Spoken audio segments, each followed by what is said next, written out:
Is poor time management robbing you blind? On this episode of Driven Too Far, we have some strategies to help you reclaim your time and your income. Hello, I'm Andrew Winkler with Chief Carriers, and this is Driven Too Far, the truth about trucking, a podcast that helps over-the-road truck drivers balance career and family. Welcome back to Driven Too Far. Hey, on this episode, I want to talk about time management. It may not seem like that important of a topic, but I really believe that the amount of time that we lose, especially nowadays with all the distractions out there, we really got to sit down and talk about this, because when this stuff adds up, you're losing a lot of time. And as we all know, time is money. The first thing I think that gets away from us as a driver probably is trip planning. And you've probably heard this so many times over your career, how critical trip planning is, but how many drivers actually do it? I can tell you the most successful drivers do it because they understand it. And it's things like, it's not only just planning your route that you're going to take, but man, when I started back in the mid 90s as a driver, of course, we're on paper logs and we're still looking up directions off a folding maps and all kinds of crazy stuff. We don't have all the tools that the drivers have today, but we literally had to plan out our route, and you kind of had to figure out, how far can I drive today? What's my hours going to allow me to do? What's my body going to allow me to do? What time of the day am I taking off? Where am I going to stop for the night? And you would literally plan that out on a map, figure out if you're going to fuel at the end of the day when you get up in the morning and do your pre-trip. So you're thinking about all those things, about your fuel stops. Parking was not a problem back then like it is today. So that's something you definitely have to think about. And I don't know your struggle. I hear about it all the time as drivers come in and visit and talk to me, and how stressful that can be, especially if you're going into more populated areas like the East Coast and whatnot. We didn't really have those kind of issues today, and they didn't care if you parked on the on-ramps on the interstate. And of course, the rest areas weren't quite as busy, type stuff like that. But if I was a driver today and parking was one of my biggest concerns, I know there's options out there. There's applications out there on your phone that can help you with that. I know a lot of them offer paid parking in the truck stops. And as much as that ticks a guy off that you have to pay for something that should be free, it's not that bad of an investment if it's going to help you make more money. And I think that's the way you have to think about it when it comes to parking. Is that going to cost you a $20 bill to park for the night? Well, if that means you can go another 100 miles down the road because you're not stressed about where you're going to park and you already have a reserved parking spot, maybe that's $20 well spent. Maybe your company reimburses you for that stuff. I know we certainly do for our drivers, because we don't want that stress on them. So parking's a big part of your trip planning. And then I think something that's got lost with all the technology we have today is the customer communication. Back in the day, of course, here we go again. I was on payphones. We're staying on payphones and using calling cards and all kinds of crazy stuff. But we called the shippers, we called the receivers a day ahead of time, 2 days ahead of time, physically asking for directions in there, making sure we knew exactly where we're going. Was there parking available on site if we got there early? Were we allowed to come in 10 or 12 hours early so we could get our breaks in? Things like that. And then what happens when I physically pull through your gates? What are the directions? Is there a guard shack? Is there a receiving door I need to find and go in? Anything you can find out ahead of time like that, so you know exactly what you're doing, that's going to save you time when you get there. So it's an efficiency gain on the trip planning side. It's going to end up saving you, maybe it only saves you 30 minutes a day, but that adds up over the course of a year for sure. Oh, let's talk about social media for a minute. The social media black hole, right? And man, am I guilty of this too. And sometimes it's just sitting at home on the couch, kind of unwinding from the day type thing. And you grab your phone and you start kind of checking up on whatever social channels you happen to watch and go through. But I don't know how many times it's happened. You can sit there and all of a sudden it's 30 minutes, 60 minutes just gone out of your day. You're sitting there scrolling, flipping, watching these crazy little shorts and videos and stuff. I mean, it's kind of bad. And from a driver's perspective, if you do that at the end of the day when you start your break and you're going to get your rest for the night, then I think that's the right time to do it. But if you stopped at a fuel stop, if you stopped for lunch, if you're doing your 30-minute break and you start doing things like that, how often is that time getting away from you? In other words, what you meant to do for 5 minutes is now turned into 30 minutes. And it happens to all of us. So I'm just telling you that stuff's addictive and evil a little bit too. Did you know the human brain can't actually multitask? And I bring that up because I'm thinking about distracted driving. We got the cell phones in front of us, even if you've got it mounted on your dash or something. But I think about just almost on a daily basis, you're driving next to somebody going to work, going to lunch, whatever that looks like, and you look over and there's somebody next to you, they've got their phone in their hand. They're sitting at a red light, they got their phone in the hand and it's like they can't even put it down to focus on what you're doing. When you're behind the wheel, you got one job, and that's to drive that vehicle safely. So people think they can multitask. It's not true. You can't sit there, you can't drive and concentrate on a phone at the same time. Can't be done. So what are you losing there? Just this whole distracted driving, it's Are you getting texts? Are you getting calls during the day? And yes, I know you can make hands-free calls and do all those things, but again, it's just a big time suck. If you can figure out a way to put that phone away, set it to the side, make sure you check it when you make your fuel stops or your 30-minute stop for the day, check it at the end of the day, catch up with everybody, do your socials, that'd be great. But the distracted driving too is just, not only is it a time suck, it's extremely dangerous.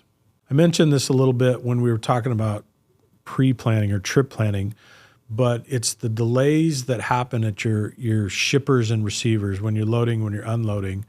What's going on there, and how can you become more efficient at some of those things?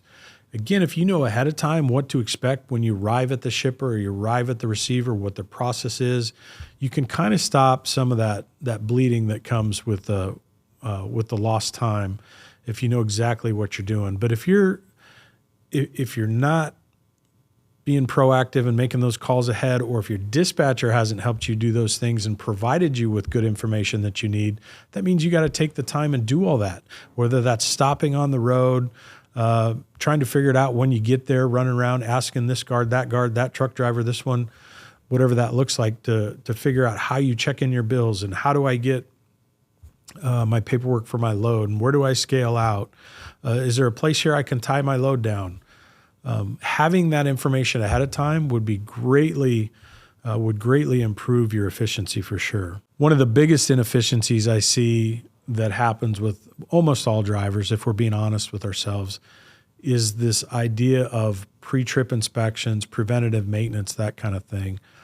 The reality is not very many drivers actually do a pre-trip inspection. And man, what a shame. Not only is it required, but you can catch so many things in a pre-trip inspection that's going to save you time down the road. Drivers, I don't know if they're just lazy. They think the equipment has so many lights and bells and whistles on it anymore. The equipment's going to tell you when something's wrong. But the amount of time it takes to do a quality pre-check is nothing compared to what it's going to cost you when you have that flat tire out on the road, and it's going to take a service call. And by the way, the service call can't get to you for at least 2 hours. So there you are on the shoulder of the road, these cars blowing by you, trucks blowing by you at 70 miles an hour or more, shaking your truck. You're in a dangerous spot and all that lost time. The thing about time is you never get it back. If you waste it, you don't get it back. You can't make it up tomorrow. That's potential income that is gone. That time is gone and you can't get that back. So you can't overemphasize that enough. It's just managing your time correctly is critical to your success. And when we look at the best drivers out there, the guys that are making the most money versus the guys that are doing the exact same job and not bringing home the same kind of money, that's what we find in the inefficiencies is they're dinking around, don't have a game plan, don't have a strategy for the day, and just kind of roll with it. And, they're kind of laid back and, just whatever happens, happens.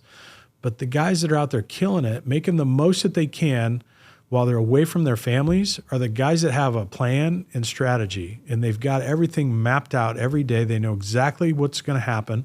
And when life throws us a curveball or something happens out on the road, they deal with it. They deal with the exception, but they get right back on track and they keep going. So what are some ways to reclaim your time and money? I think one of the first things is embrace the technology. People invent technology for a reason, and that is to help us make our lives easier. So we've got to use it for that purpose. We just can't abuse it and go overboard. But there's some great apps out there I mentioned for help you with truck parking and routing and most efficient fuel stops and all those things. But use that technology. And I would really encourage you to think about the paid parking. It doesn't always make sense. But again, if you can get a few more miles in every day for that week, and you can do an extra 100 miles every day, that's an extra $500 for the week. That's like another day. It's like you gained another day in the week by doing that. So I think it's definitely worth at least looking at. Schedule everything. Don't leave it to chance. Do that trip planning. Figure out where you're going to stop, where you're going to fuel, where you're going to sleep, where you're going to eat, all those things. So don't leave it to chance. Figure it out. And you can always, if you have to call an audible, you do. But for the most part, you can do it like clockwork. You're going to use your hours of service as efficiently as you can. And that's how you're going to maximize your money. Minimize the distractions. Like I said, you got one job when you're behind that wheel. That's to operate that truck safely for not only for yourself, but everyone around you. Put the phone away. Put the phone in a holder, whatever that looks like. You can check your text messages when you stop, when you fuel, when you eat, that type of stuff. If there's something critical, somebody's going to call you. They're not going to send a text message. So it's so frustrating just even driving up and down, our city streets or on the highways and stuff in a four-wheeler. But the amount of people that have to have a phone in their face all the time, I'm thinking, what is so damn important that they've got to send a text back right now when they're sitting there at the red light and nobody else can go, or they're clogging up the left lane because they're not paying attention to what's going on around them. So all that stuff's super frustrating, and it not only costs you time, it costs everybody else time around you. Communicate effectively. I don't care if dispatch sends you directions on your mobile comm, or, maybe you've been there before, that type of thing, but call those people anyway. Just over communicate when you can. Make sure you know exactly what's going on. Play it through your mind, through your head, so you can kind of visualize all that, what that's going to look like every day. And I really think that, we miss a lot on communications. There's a term we use in trucking, and I want to see if you know this or have heard it, but we call it a PTA. So it stands for projected time of availability. And it's something that we haven't always used as efficiently as you can, but it is a great tool to keep you moving. So the idea behind a PTA, and it works in your mobile comm, where it's different than an ETA. So ETA is your estimated time of arrival. When are you going to show up?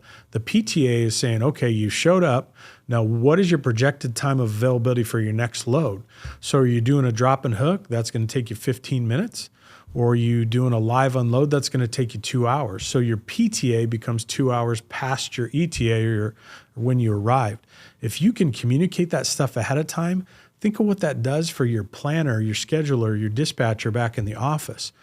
John is on schedule for his 10 a.m. appointment, and his PTA is noon. Now I know how to plan for you for the rest of the day to make sure I can maximize your miles. So that's where the dispatch communication is critical too.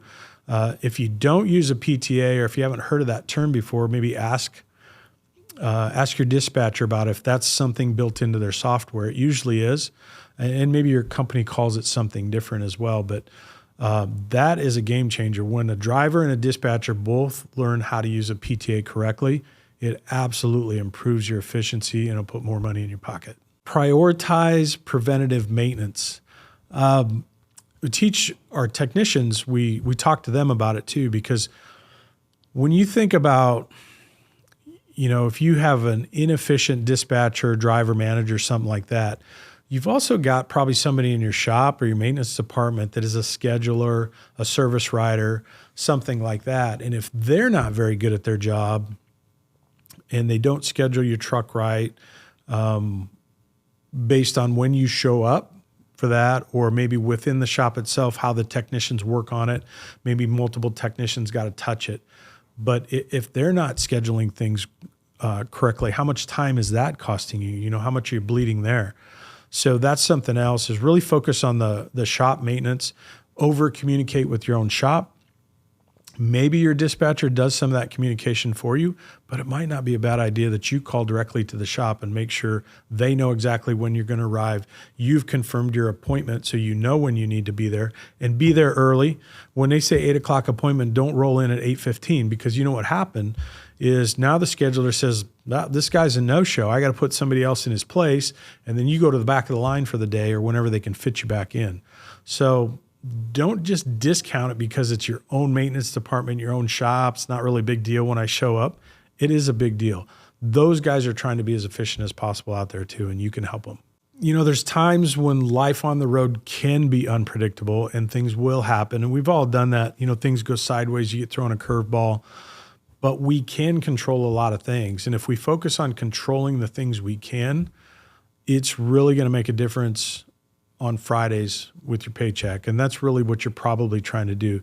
You're making the sacrifice. You're out there trying to make a living for your family, provide for them.